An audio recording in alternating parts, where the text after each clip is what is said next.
warahmatullahi wabarakatuh. Kali ini kita akan belajar tentang administrasi infrastruktur jaringan kelas 2 di TKJ semester ganjil ya. Nah, pengertian dari jaringan itu sendiri yaitu hubungan antara komputer satu dengan komputer lainnya yang dapat saling berkomunikasi, berbagi data dan sumber daya.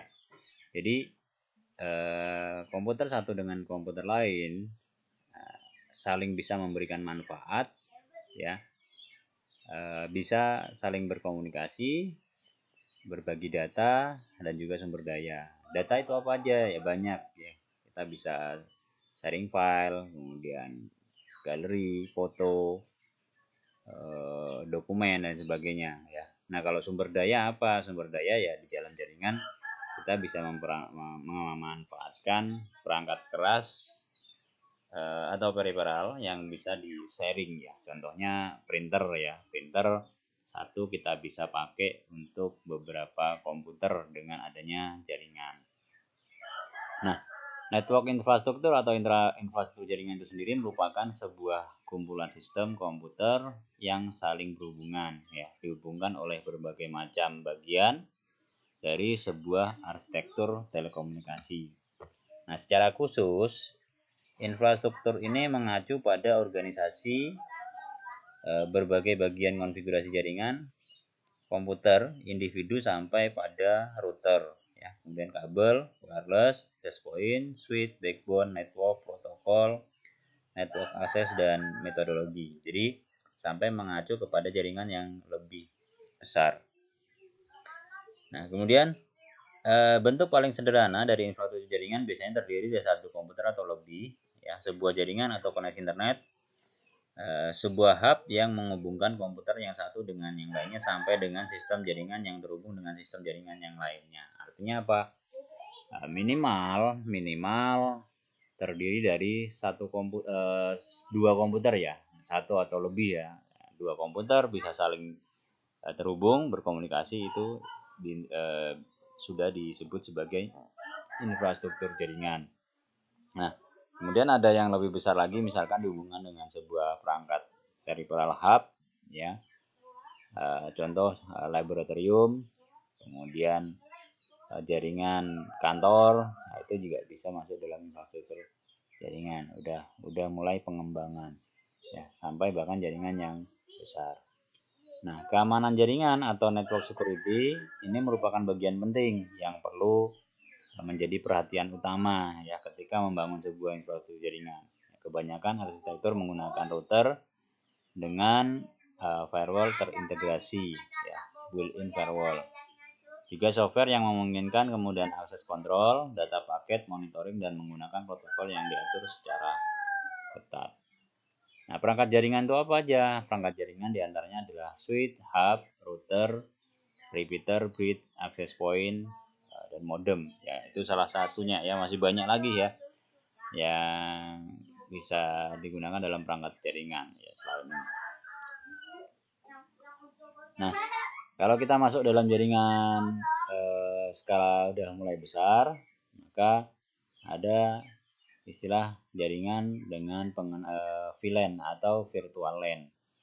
Ya, virtual LAN ini merupakan sekelompok perangkat pada satu LAN atau lebih dikonfigurasi menggunakan perangkat lunak ya, pengelolaannya sehingga dapat berkomunikasi seperti halnya bila perangkat tersebut terhubung ke jalur yang sama.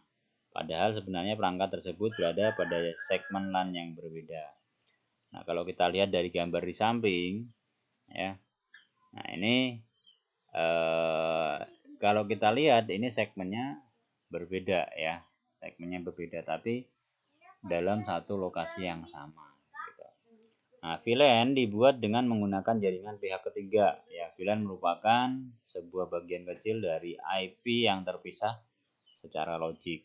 Nah, keuntungan menggunakan VLAN apa? Keuntungan menggunakan VLAN ini ada beberapa, diantaranya sebagai security atau keamanan data dari setiap definisi dapat dibuat tersendiri karena segmennya bisa pisah secara logika Lalu lintas data dibatasi dengan segmen.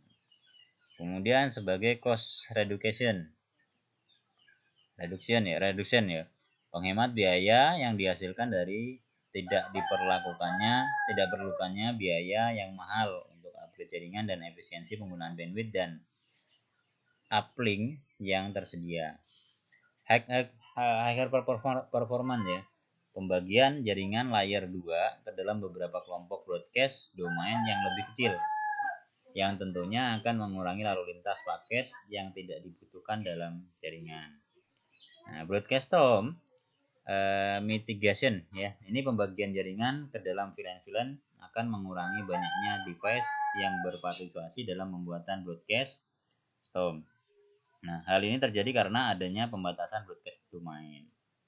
Keuntungan yang lain adalah sebagai improved IT step efficiency. VLAN memudahkan manajemen jaringan karena pengguna yang membutuhkan sumber daya yang dibutuhkan berbagai dalam segmen yang sama. Ya, simple project. VLAN menggabungkan para pengguna jaringan dan peralatan jaringan untuk mendukung perusahaan dan menangani permasalahan kondisi grafisnya. Tadi beberapa keuntungan menggunakan VLAN ya. Nah, ini ada beberapa contoh ya kasus seperti digambar di samping ya. Dalam satu kantor terdapat 3 bidang atau staf.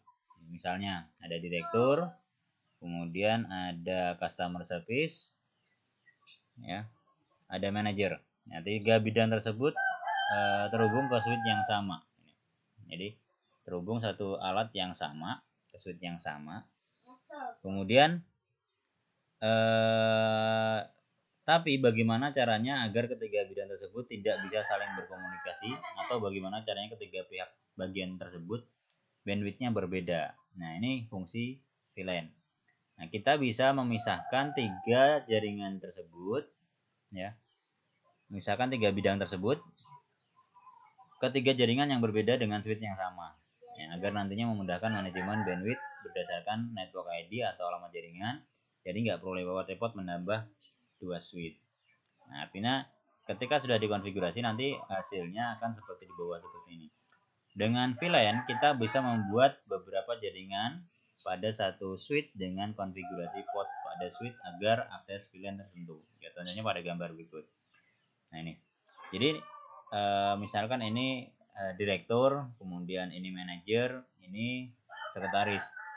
Maka yang direktur dia penggunaan bandwidthnya bisa kita atur. Direktur kita kasih berapa mega, kemudian manajer kita kasih berapa mega, dan customer service-nya kita kasih berapa mega, itu bisa kita atur. Tapi kalau di jaringan yang di atas sebelum kita buat VLAN ini semua sama ya. Direktur dapat 2 mega, ini juga dapat 2 mega, ini juga dapat 2 mega. Kalau misalkan kita batasi masing-masing 2 mega gitu.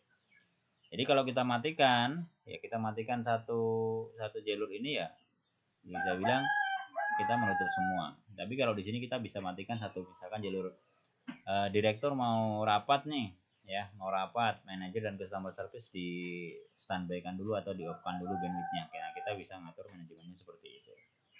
Ya. Oke. Pembahasan berikutnya adalah VLAN ID. Untuk memberikan identitas sebuah VLAN digunakan sebagai nomor identitas VLAN yang dinamakan sebagai VLAN ID. Nah, digunakan untuk menandai VLAN yang terkait. Antaranya 2 rank VLAN ID adalah normal ranknya VLAN 1 sampai dengan 1005. Kemudian nomor 1, nomor ID 1002 sampai dengan 1005 dicadangkan untuk token ring dan FPGA VLAN. Kemudian ID 1, ID 102 sampai serangan 105 secara default sudah ada dan tidak dapat dihilangkan. Dan konfigurasi ini disimpan dalam bentuk file database VLAN yaitu VLAN.dat. Nah, file ini disimpan dalam memori flash milik switch ya. Nah, VLAN tracking protokol FTP atau VTP yang membantu manajemen VLAN hanya dapat bekerja pada normal rank VLAN dan penyimpanannya dalam file database VLAN. Nah, yang kedua, rank kedua adalah extended rank. Ya, disimpan dalam NVRAM ya. Kemudian file running configuration. FTP tidak bekerja di sini. VTP ya, VTP bukan FTP. Ya, VLAN trunking protokol tidak dapat dikerja di extended rank. Ya, kalau normal rank kita masih bisa. Oke, cukup untuk pembahasan hari ini. Semoga yang sedikit ini bisa membantu. Dan untuk belajar pertama mungkin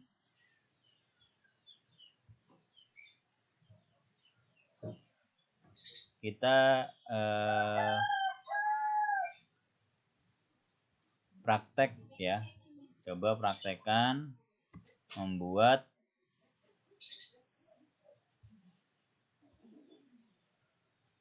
jaringan kecil yang terdiri dari 5 komputer ya, menggunakan aplikasi paket tracer ya, Cisco Packet Tracer. Cisco Packet Tracer. Nah, coba di rumah dipelajari dulu bagaimana membuat jaringan kecil. Kalau jaringan kecil nanti sudah kalian bisa, maka selebihnya nanti akan mudah kita belajar ya. Nah, contohnya gimana? Contohnya kita bikin sebentar masih loading.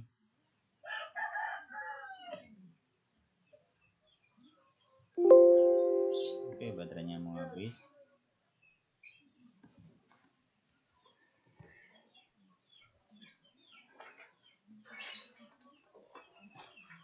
Ya, ini tampilan halaman Cisco Packet Tracer. Saya sambil ngecas terlebih dahulu ya.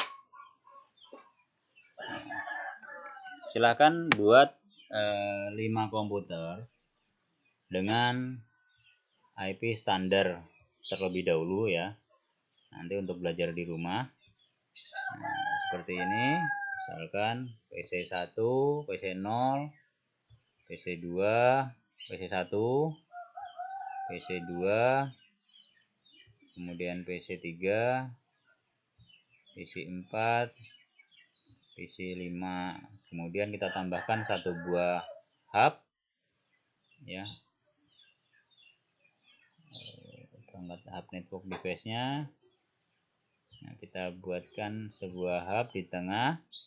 Kemudian kita koneksikan komputernya menggunakan kabel dari laptop ke hub, perangkat yang berbeda menggunakan susunan kabel yang sama, yaitu menggunakan kabel strike. Dari fast Ethernet 0 menuju ke hub fast Ethernet 0.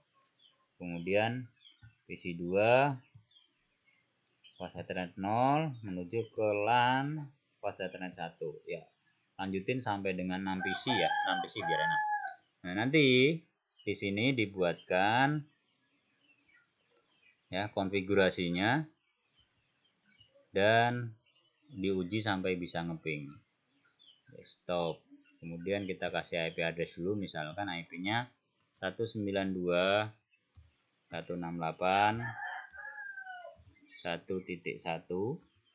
Kemudian di sini subnet masknya 255. Oke. Terus kemudian PC2, PC1-nya, tadi PC 0 ya. PC1-nya kita kasih nah ini. PC1-nya kita kasih IP address 192.168.1 titik, karena tadi udah pakai 1.1, di sini kita pakai 1.2. Oke, close. Nah, dua jaringan ini, dua komputer ini sudah berada dalam satu jaringan, artinya sudah berkomunikasi dihubungkan dengan hub. Maka kita coba uji ping. IP config dulu, kita cek IP address-nya, IP config.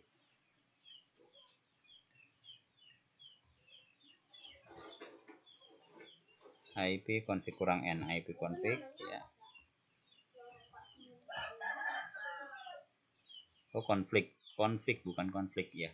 IP config. Ya, nih. IP address-nya udah ada di PC1 yaitu 1.2 di sini. Ini 1.2. Nah, kita ping ke IP address PC0 yaitu ping 192.168.1 PC0 tadi IP-nya titik 1 ya. Pastikan jawabannya reply. Nah, kalau sudah reply from TTL seperti ini, maka ini jaringan sudah terkoneksi. Nah, tugasnya buat 6 komputer ini semuanya terkoneksi ya. Jadi PC1 bisa ngeping PC2, PC3, PC4, PC5, PC6. Kemudian PC2 bisa ngeping PC0, PC1, PC2, PC3, PC4, PC5. PC3 bisa ngeping PC0, PC1, PC2, PC3, PC4 dan seterusnya seperti itu. Ya. Oke. Dasar dulu ya kita pelajari, nanti di pertemuan berikutnya baru kita masuk ke manajemen VLAN-nya. Ya, terima kasih untuk hari ini atas perhatiannya. Assalamualaikum warahmatullahi wabarakatuh.